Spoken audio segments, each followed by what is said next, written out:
Okay, आज का problem है open loop transfer function of a system is given by this.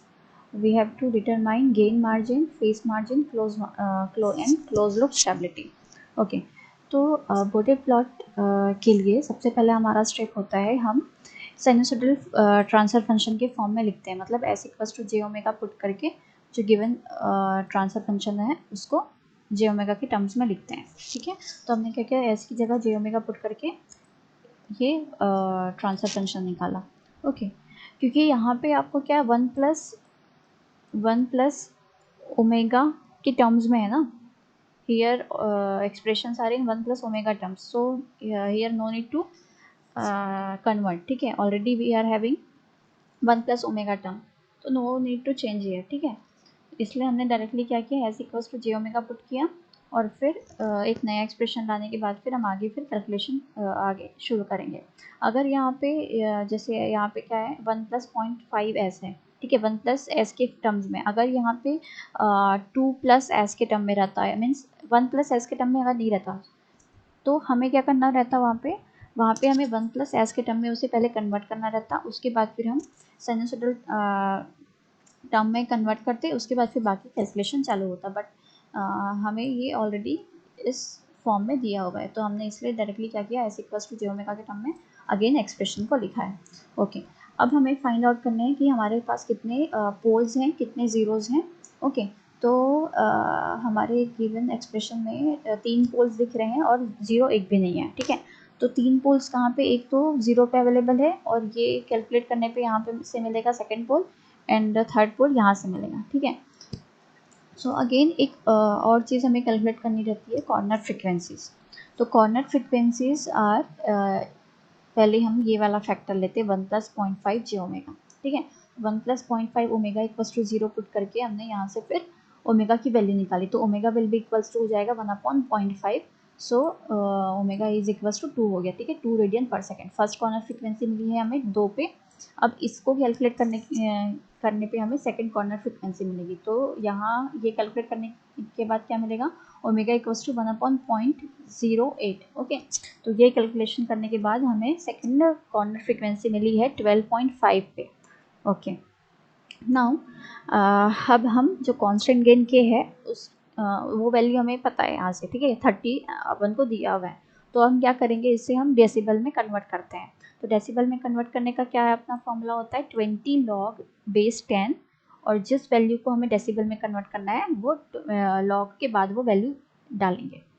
Okay, तो ये नॉर्मली हम जो कैलकुलेटर यूज़ करते हैं वो यूज़ करके वहाँ से हमें के की वैल्यू मिल जाएगी. ठीक है, तो वो कैलकुलेट करने के बाद हमको 29.54 डेसिबल कांस्टेंट गेन के की वैल्यू मिली है डेसिबल्स में. ठीक है, ओके, अब क्या करने का है, हमें मैग्नीट्यूड एंड फेज एंगल, जो फेज एंगल आएगा वो हमें ओमेगा के टर्म्स में पहले लिख लेते हैं. तो mod of G J omega and H J omega कुछ इस तरह से हो जाएगा, क्योंकि आपकी जो डिनोमिनेटर पार्ट है उसमें कॉम्प्लेक्स वैल्यू है, तो कॉम्प्लेक्स वैल्यू का हम जब मैग्नीट्यूड निकालते हैं तो क्या होता है, रूट अंडर फिर रियल वैल्यू का स्क्वायर प्लस इमेजनरी वैल्यू का स्क्वायर होता है ना. तो इस तरह से हमें इसका मॉड वैल्यू मिल गई. ठीक है, अब हमें क्या करने का है, हमें इसका फेज एंगल निकालना है. तो फेज एंगल निकालने के लिए ये एक्सप्रेशन यूज़ करना है. ठीक है, तो देखिए यहाँ पे क्योंकि we are not having any zeros. Okay, तो न्यूमरेटर पार्ट में कोई वैल्यू कोई ज़ीरोज़ है नहीं, तो ज़ीरो नहीं है, सो डायरेक्टली हम डिनोमिनेटर पार्ट में आएंगे, और डिनोमिनेटर पार्ट में आएंगे तो एंगल्स क्या हो जाएगा, फिर नेगेटिव मार्क करेंगे. ठीक है, नेगेटिव tan इनवर्स इसके लिए, तो इमेजनरी वैल्यू है यहाँ पे ओमेगा और रियल वैल्यू 0 है, सो tan इनवर्स ओमेगा अपॉन 0 हो गया. वैसे फिर ये क्या हो जाएगा, minus tan inverse 0.5 omega by 1 होगा, ये होगा tan इनवर्स 0.08 ओमेगा बाय 1 होगा. ठीक है, सो ये आपको फेज एंगल मिल गया है इन टर्म्स ऑफ ओमेगा.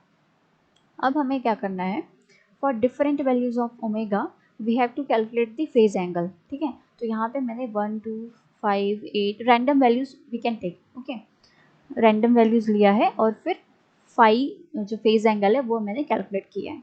तो अच्छा, एक और चीज़ हमें ध्यान रखना रहता है यहाँ पे, फेज एंगल जब हम कैलकुलेट करते हैं तो हमें ये चीज़ ध्यान रखना है कि जो -180 डिग्री है वो -180 डिग्री आना चाहिए, क्योंकि तभी जब -180 डिग्री क्रॉस होगा then only we can find out the phase cross over frequency. ठीक है, इसलिए हम जब एंगल का कैलकुलेशन करते हैं तो हम ये ध्यान रखते हैं कि -180 डिग्री आए। ओके, ठीक है। ओके, इसके बाद फिर हम बॉर्डर प्लॉट फॉर्म करते हैं, क्योंकि हमें जो बेसिक चीज़ें हैं वो सभी चीज़ें अपन को पता चल गई है। फेज एंगल्स मिल गए हैं डिफरेंट वैल्यूज़ ऑफ ओमेगा पे, फिर हमें जो 3 पोल्स हैं उसके अकॉर्डिंग हमें उसका बॉर्डर प्लॉट उसके अकॉर्डिंग करेंगे, और फिर हमें कॉर्नर फ्रिक्वेंसीज मिल गई है। ठीक है, तो देखिए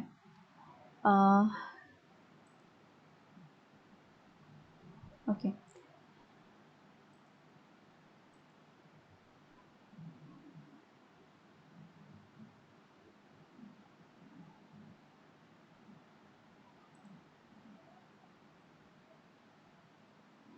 हाँ, ये देखिए, ये मैंने सेमी लॉग पेपर लिया। ठीक है, सेमी लॉग पेपर में फिर हमने सबसे पहले क्या किया, ये 0 dB जो लाइन है ये मैंने पहले मेंशन कर दिया, दिस इज़ 0 dB लाइन। अब फिर मैंने 20 dB 10 सेक्शंस ऊपर लिए, और फिर उसके 10 सेक्शन ऊपर क्या आ जाएगा, 40 dB का वैल्यू आ जाएगा। ठीक है, वैसे ही फिर मैंने यहाँ पे फेज एंगल्स के भी वैल्यूज़ यहाँ पे मैप कर दिए हैं। ये वाला लाइन हो गया आपका -180 डिग्री का, 30 का यहाँ पे गैप प्रोवाइड कर दिया है। So this will be -150 degree, this will be for -120 degree. Similarly downward side में -210 डिग्री के लिए, -240 डिग्री के लिए, -270 डिग्री के लिए। ओके, अब मुझे क्या करना है, मुझे यहाँ पे देखना है कि मेरे पास जो पोल्स हैं, जो जीरोस हैं, वो कहाँ कहाँ पे अवेलेबल था। ज़ीरो तो नहीं है, मुझे पोल है, तो पोल कहाँ पे अवेलेबल है, ज़ीरो पे अवेलेबल है। तो क्योंकि एक पोल है मेरा जो ज़ीरो पे अवेलेबल है, तो इनिशियली जो स्लोप आएगा वो -20 dB का आएगा, because I am having a pole at origin. ठीक है, so because of that I will have one slope of -120 decibel per decade. ठीक है, इसकी वजह से मुझे इनिशियली एक -20 dB पर डिकेड का स्लोप मिलेगा। ओके, और जो वो जो स्लोप है वो कहाँ से चालू होगा, कितने वैल्यू से चालू होगा, वो कौन डिसाइड करेगा, वो कांस्टेंट गेन के की वैल्यू डिसाइड करेगी। तो कांस्टेंट गेन के की वैल्यू जो है 29.54 dB, वो के की वैल्यू क्या, 29.54 dB है। ठीक है, तो मैं 29.54 पहले यहाँ पे पुट करूँगी, कहाँ पे आएगा 29.54, तो it will be somewhere here. ठीक है, क्योंकि देखिए मैं क्या की हूँ, यहाँ से 0 से लेके यहाँ तक ये वाला मेरा क्या होगा, 20 डेसिबल के वैल्यू हुआ, तो ये वाला क्या हो जाएगा, ये वाला लाइन 30 डेसिबल का हो जाएगा, क्योंकि ये जो है 5 सेक्शन जो है वो 10 डेसिबल में डिवाइडेड है ना। तो ये वाला जो लाइन है, जो ये जो डार्क लाइन है, this will be for 30 decibel, और मुझे क्या चाहिए 29.54 decibel, so it will be somewhere here, आपके 30 डेसिबल लाइन के जस्ट थोड़े से नीचे में। ठीक है, तो मैंने वहाँ पे वो पॉइंट कर दिया। ओके, अब जो मेरा -20 डेसिबल जो स्लोप है, कौन कंट्रीब्यूट कर रहा है -20 डेसिबल स्लोप, ये ओरिजिन पे जो एक पोल अवेलेबल है वो। ठीक है, तो ये जो स्लोप है वो कब तक कंटिन्यू रहेगा, जब तक उसको पहला कॉर्नर फ्रिक्वेंसी नहीं मिलता। ठीक है, तो वो स्लोप कंटिन्यू रहेगा जब तक मुझे फर्स्ट कॉर्नर फ्रिक्वेंसी नहीं मिलती। तो फर्स्ट कॉर्नर फ्रिक्वेंसी कहाँ पे मिल रही है मुझे, ओमेगा इक्वल्स टू 2 पे। तो ये जो स्लोप है, जो मैंने इनिशियली ये जो स्लोप ड्रॉ किया है, it will continue till omega equals to 2। ठीक है, जब तक ओमेगा मीन्स ओमेगा की वैल्यू 2 तक ये सेम स्लोप जो 20 डेसिबल -20 डेसिबल का स्लोप है वो कंटिन्यू रहेगा। ठीक है, कब तक कंटिन्यू रहेगा, जब तक जो फर्स्ट कॉर्नर फ्रिक्वेंसी 2 है वो नहीं मिल जाएगी। तो यहाँ पे मिल गया मुझे फर्स्ट कॉर्नर फ्रिक्वेंसी 2। ओके, तो यहाँ पे फिर वो ब्रेक हो गया। ठीक है, मतलब ये स्लोप कंटिन्यू यहाँ तक आया। ओके, अब मुझे क्या करने का है, क्योंकि कॉर्नर फ्रिक्वेंसी 2 जो है वहाँ पे मुझे एक दूसरा पोल मिला है ना, दिस पोल, ये पोल मिला है मुझे वहाँ पे। तो इस पोल का जो कंट्रीब्यूशन रहेगा -20 डेसिबल पर डिकेड का जो स्लोप, इसका कंट्रीब्यूशन रहेगा -20 डेसिबल पर डिकेड का स्लोप। और ऑलरेडी मुझे पहले कितना था, -20 डेसिबल पर डिकेड था, तो -20 प्लस -20 कितना होगा, -40। मतलब अब आपके फर्स्ट कॉर्नर फ्रिक्वेंसी 2 से -40 डेसिबल पर डिकेड का स्लोप ड्रॉ करूँगी। ओके, और ये स्लोप कब तक कंटिन्यू रहेगा, जब तक मुझे नेक्स्ट वाली कॉर्नर फ्रिक्वेंसी नहीं मिलती। तो नेक्स्ट वाली कॉर्नर फ्रिक्वेंसी कितनी, कहाँ पे है, 12 12.5 पे है ना, so from 2 to 12.5 minus 40 decibel per decade का स्लोप कंटिन्यू रहेगा। वैसे ही फिर जैसे ही मुझे 12.5 मिलता है, ये देखिए यहाँ पे मिला 12.5, ओके, तो 12.5 तक ये स्लोप कंटिन्यू रहा। फिर 12.5 से क्योंकि एक अगेन एक पोल ऐड हो गया, तो उसकी वजह से अब मेरा जो स्लोप है वो कितना हो गया, -20 प्लस -20 प्लस -20 मतलब -60 हो गया। सो इस पॉइंट से फिर अब मुझे -60 dB का स्लोप ड्रॉ करना है। ओके, इतना क्लियर हुआ? Okay, one more thing is कि मैंने ये 20 डेसिबल कैसे ड्रॉ किया। वैसे मैंने लास्ट टाइम भी आपको बताया था लास्ट क्लास में, बट एक बार और मैं आपको बताती हूँ कि 20 डेसिबल का या 40 डेसिबल का या 60 डेसिबल का जो स्लोप मैंने ड्रॉ किया वो कैसे ड्रॉ किया है। ओके, देखिए मैंने क्या किया है, इनिशियली मुझे -20 डेसिबल का स्लोप ड्रॉ करना था। कहाँ से ड्रॉ करना था? 29.54 dB से। ओके, तो इसके लिए मैंने क्या किया, ये पॉइंट तो मैंने पहले मैंने मार्क कर दिया, यहाँ से मुझे ड्रॉ करना है। उसके बाद फिर मैंने, क्योंकि देखिए 0 से 20 डेसिबल का जो स्लोप है, मीन्स 0 से जो 20 डेसिबल का जो गैप है, उसके बीच मुझे 1 2 3 4 5 6 7 8 9 10 ये दिख रहे हैं, 10 सेक्शंस दिख रहे हैं। ओके, मतलब क्या, 20 डेसिबल में 10 सेक्शंस आएंगे। ये जो वर्टिकल सेक्शंस आ रहे हैं ना, छोटे छोटे जो सेक्शंस हैं, वो 10 आएंगे। और वही फिर अगर 40 हो जाएगा तो क्या हो जाएगा, 20 हो जाएगा। तो अभी मुझे 20 पे फोकस करना है। तो क्योंकि वो 10 आएंगे सेक्शंस, तो मैं क्या करती हूँ, मैं काउंट कर लेती हूँ।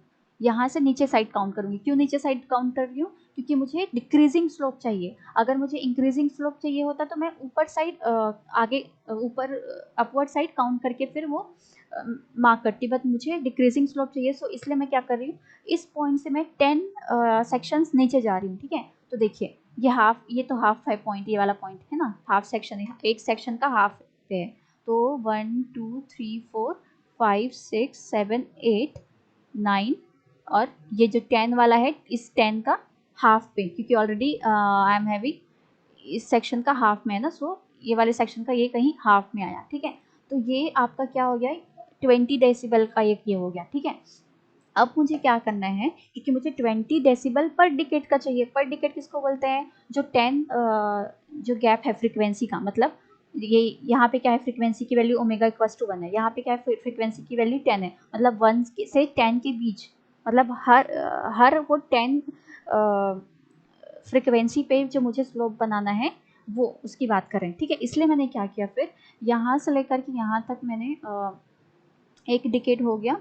ओके, तो मैंने फिर स्केल लेकर के ये यहाँ पे मैं मार्क कर दूंगी, यहाँ यहाँ पे सॉरी,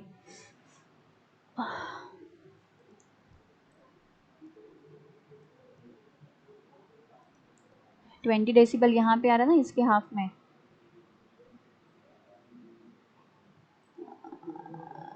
इसके हाफ में आ रहा है यहाँ पे। तो मैंने फिर आगे आगे आगे जहाँ पे 1 डिकेड कंप्लीट हो रहा है वहाँ पे, वहाँ ये देखिए यहाँ पे मैंने मार्क कर दिया। ठीक है, अब मुझे क्या करने का है, स्केल लेकर के ये पॉइंट और ये पॉइंट हल्के से ज्वाइन करना है। ओके, ओके, फिर हल्के से ज्वाइन करना है। फिर देखना है कि उसके बीच अगर मेरा जो कॉर्नर फ्रीक्वेंसी, पहला वाला कॉर्नर फ्रीक्वेंसी वो आ रहा है क्या, तो मुझे मिल जाता है यहाँ पे मिलता है मुझे ना कॉर्नर फ्रीक्वेंसी। तो इसलिए फिर मैंने क्या किया, यहाँ से लेके यहाँ तक का जो लाइन है वो मैंने थोड़ा डार्क कर दिया, तो पहला वाला स्लोप मेरा ड्रॉ हो गया। ठीक है, अब मुझे सेकंड स्लोप ड्रॉ करना है। सेकंड स्लोप का वैल्यू कितना, 40 डेसिबल पर डिकेड है। ओके, तो 40 डेसिबल पर डिकेड है, तो उसके लिए मैंने क्या किया, यहाँ पे एक पॉइंट मार्क किया है मैंने। ठीक है, अब मैं देखूंगी यहाँ से कि 40 डेसिबल स्लोप के लिए मुझे कितने सेक्शंस चाहिए, 20 के लिए 10 सेक्शंस चाहिए थे, तो 40 के लिए मुझे चाहिए 20 सेक्शंस। तो मैं यहाँ से फिर नीचे साइड आऊँगी और 20 सेक्शंस काउंट करूँगी, कहाँ पे 20 सेक्शंस आ रहे हैं। ठीक है, तो देखो 1, ये हो गया पूरा 5, ये हो गया 5 10 10 11, ये 11 है ना, 11 फिर अगेन 5 कितना हुआ, 16 हुआ, और फिर 4 और चाहिए, तो ये कहीं यहाँ कहीं पे मिलेगा। ठीक है, यहाँ कहीं पे इधर कहीं पे, ठीक है, यहाँ कहीं पे मिलेगा। ओके, और मुझे एक डिकेड भी चाहिए, तो मुझे एक डिकेड चाहिए, तो मुझे एक डिकेड कहाँ से कहाँ तक होगा, अगर मैं इस पॉइंट से शुरू कर रही हूँ तो मेरा एक डिकेड ख़त्म होगा यहाँ पे, ये वाले लाइन पे ख़त्म होगा। ठीक है, क्योंकि एक डिकेड में क्या है 10 आना चाहिए, फ्रिक्वेंसी 10 आनी चाहिए। तो आप 2 से 10 मतलब 10 टाइम्स ऑफ फ्रिक्वेंसी आना चाहिए। मतलब जैसे देखिए पहले वाले टाइम पे आपने क्या किया था, 1 से शुरू किया था तो 10 पे यहाँ तक लिया था आपने। अभी आप 2 से शुरू कर रहे हो तो आप 20 पे ख़त्म करेंगे, ऐसा। मतलब जिस फ्रिक्वेंसी से हम शुरू करते हैं उसके 10 टाइम्स, ओके, वो होता है एक डिकेड। तो इसलिए मैंने यहाँ से शुरू किया, फिर ये इधर कहीं पे आएगा, ठीक है।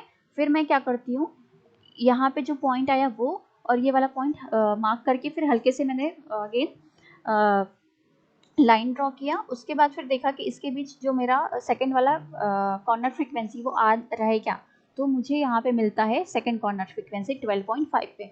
तो अगेन मैंने ये क्या किया, ये डार्क ड्रॉ कर दिया। अब फिर मुझे यहाँ से तीसरा स्लोप ड्रॉ करना है। तो तीसरे स्लोप के लिए अब आपको समझ आ रहा है तो क्या करने का, तीसरे स्लोप के लिए 60 डेसिबल का स्लोप ड्रॉ करना है। 60 डेसिबल मतलब कितने सेक्शंस होंगे, 20 डेसिबल में 10 सेक्शंस है, मतलब 60 के लिए हो जाएगा आपके 30 सेक्शंस, ओके। तो यहाँ से आप नीचे साइड 30 सेक्शंस देखेंगे कहाँ तक आ रहे हैं, फिर वहाँ पे आप मार्क करेंगे। उसके बाद फिर क्योंकि आपको 60 डेसिबल पर डिकेड का, तो अगेन आपको एक डिकेड देखना है। यहाँ आप 1 और 2 के बीच कहीं पे हो तो एक डिकेड कहाँ, यहाँ कहीं पे आएगा अगेन, है ना।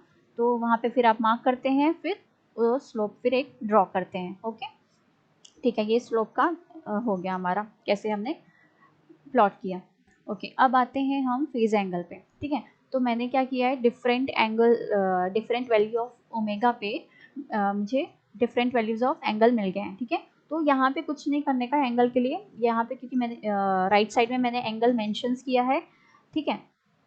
तो देखिए देखिए जब फ्रीक्वेंसी 1 थी तो कितना है एंगल, -121। तो कहाँ है मेरा फ्रीक्वेंसी 1, यहाँ पे है। तो एंगल 121 कहाँ पे आएगा, ये तो 120 है, तो 121 ये कुछ थोड़ा सा नीचे पे आएगा। सो ये तो 120 का है ना, हाँ, तो यहाँ कहीं पे आएगा, ठीक है, -121 का, ओके। अब और दूसरा वाला, हाँ, ओमेगा की वैल्यू जब 2 है तो एंगल कितना, -144 है।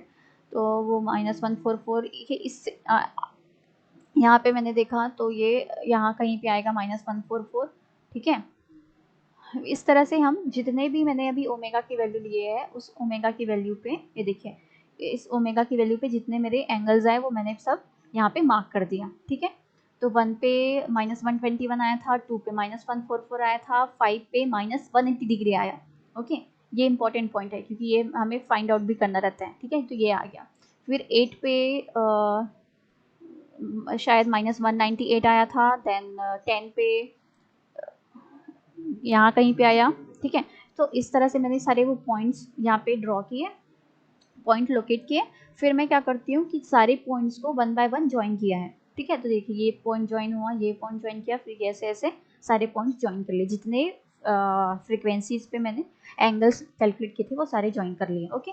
अच्छा, अब मुझे मेरा फेज एंगल वाला प्लॉट भी हो गया और मैग्नीट्यूड वाला भी प्लॉट मैंने कर दिया है, ओके।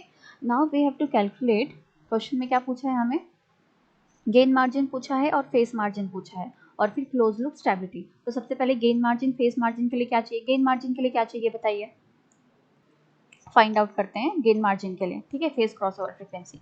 और फेस मार्जिन कैलकुलेट करने के लिए क्या फाइंड आउट करते हैं, गेन क्रॉसओवर फ्रीक्वेंसी, ओके। तो चलिए प्लॉट पे चलते हैं, बोर्डे प्लॉट पे चलते हैं। अच्छा, तो ये वाला मेरा मैग्नीट्यूड वाला प्लॉट है एंड ये मेरा फेज एंगल का प्लॉट है, ठीक है। तो मैग्नीट्यूड प्लॉट से देखिए, जो मैग्नीट्यूड प्लॉट है वो 0 डेसिबल लाइन को कहाँ पे क्रॉस करी, यहाँ पे। ये कौन सी वैल्यू होगी, जब हम कैलकुलेट करेंगे तो ये कुछ तो 7.6 मिल रहा है मुझे, ठीक है। ये हमें ग्राफ से ही फाइंड आउट हो पाएगा। तो ये जो वैल्यू है, जो गेन क्रॉस ओवर फ्रिक्वेंसी है, वो मिला मुझे 7.6, ठीक है। अब मैं फेस क्रॉस ओवर फ्रिक्वेंसी देखती हूँ, फेस जो प्लॉट किया उससे, फेस एंगल प्लॉट किया वहाँ से। तो ये जो 180 डिग्री क्रॉस कर रहा है वो फ्रिक्वेंसी मिला मुझे 5 पे, ठीक है। तो मुझे दोनों फ्रिक्वेंसीज मिल गई है, ओके, मुझे दोनों फ्रिक्वेंसीज मिल गई है। तो यहाँ पे मैं गेन मार्जिन कैलकुलेट करना है मुझे। तो गेन मार्जिन के लिए ये हमारा फॉर्मूला होता है 20 log बेस ऑफ 10 फिर मॉड ऑफ 1/GS HS होता है, ठीक है। अब यहाँ पे एस ओमेगा की जगह पे हमें मुझे क्या पुट करना है, क्योंकि मुझे गेन मार्जिन निकालना है, तो फेज क्रॉस ओवर फ्रीक्वेंसी, तो फेज क्रॉस ओवर फ्रीक्वेंसी आई थी 5 पे, तो ओमेगा की जगह पे मैं 5 पुट करूंगी। पहले तो मुझे ये मॉड वैल्यू चाहिए, मतलब मैंने देखिए जो मैंने मॉड निकाला था, तो हम क्या करेंगे, पहले ओमेगा की वैल्यू जो 5 है वो पुट करके पहले ये मॉड निकाल लेंगे, ठीक है। फिर मॉड की जो वैल्यू आएगी वो फिर हम इसमें फिट कर देंगे, then we will get gain margin in decibels, ठीक है। तो मुझे यहाँ से फिर कैलकुलेट करने के बाद गेन मार्जिन मिल गया -6.31 डेसिबल, ओके। वैसे ही फिर मैं फेस मार्जिन निकालने के लिए क्या, गेन क्रॉस ओवर फ्रीक्वेंसी चाहिए, तो फेस मार्जिन के लिए सबसे पहले मुझे फॉर्मूला पता होना चाहिए, ये होता है formula 180 degree plus angle of GSHS, और S की जगह पे मुझे क्या पुट करना है अभी, गेन क्रॉस ओवर फ्रीक्वेंसी, तो गेन क्रॉस ओवर फ्रीक्वेंसी है मेरी 7.6, तो वो मैंने पुट किया। कहाँ पे पुट करेंगे उसको आप, इसमें पुट करेंगे, ठीक है, ये फेज एंगल वाला जो फॉर्मूला है उसमें पुट करेंगे, ठीक है। वहाँ से फिर आपको ये कैलकुलेशन करने के बाद मुझे फिर ये फेज मार्जिन मिल गया, ओके। यहाँ पे मेरे गेन मार्जिन और फेस मार्जिन दोनों के दोनों नेगेटिव वैल्यूज हैं, इसका मतलब क्या है कि सिस्टम स्टेबल है या अनस्टेबल है। ये जो क्लोज लूप स्टेबिलिटी है उसके लिए फिर हमें यहाँ पे से पता चला, क्योंकि अपना गेन मार्जिन और फेस मार्जिन दोनों नेगेटिव वैल्यूज हैं, उसकी वजह से अपना जो क्लोज लूप सिस्टम होता है वो अनस्टेबल हो जाएगा, ठीक है। तो यहाँ पे ये क्वेश्चन कंप्लीट।